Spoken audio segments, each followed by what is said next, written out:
যেই সম্পত্তি মা বাবা না খাইয়া না দাইয়া না ফিন্দা সিরা কাপড় ফিন্দা সিরা জুতা ফিন্দা মানে জুতা না ফিন্দা সম্পত্তি জোড়ায় পোলাপাইনের ভবিষ্যতের লিগা মা বাপের সম্পত্তি জোড়ায় সেই সম্পত্তি লিয়ে পোলাপাইনের কাজে চক্র হয় বুঝিনি যেই সম্পত্তি জোড়ায় নিজে না খাইয়া পোলাপাইনের ভবিষ্যতের লিগা সেই সম্পত্তি পোলাপাইনের সম্পর্ক নষ্টের মূল কারণ হইয়া দাঁড়ায় তাহলে এই সম্পত্তির কি কোনো দরকার আছিল? আমি তো মনে করি না এই সম্পত্তির কোনো দরকার ছিল।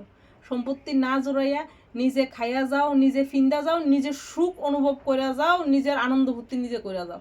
সম্পত্তি কোন দিনের লিগে? আজ যে সম্পত্তি গড়বা কালকা দেখবা তোমার এই সম্পত্তির লিগে তোমার দুই ফুলা মাইয়ের মধ্যে ঝগড়া বিবাদ, একটা সেরা একটা দেখতো না একটা মেরা লাগবো ফিটটা লাগবো শেষ। সম্পত্তির দরকার নাই, যতটুকু আছে অতটুকুতে খাও বাসো আনন্দ ফুর্তি করো, সম্পত্তির দরকার নাই। এমনি সর্বসুখী, যার ভাগ্যে যতটুকু আছে অতটুকু লইই চলবো। সম্পত্তি রেখা ফুলাফানের মধ্যে কার্য দরকার নেই, এমনি এমনিই সব কিছু ভগবান আছে উপরে।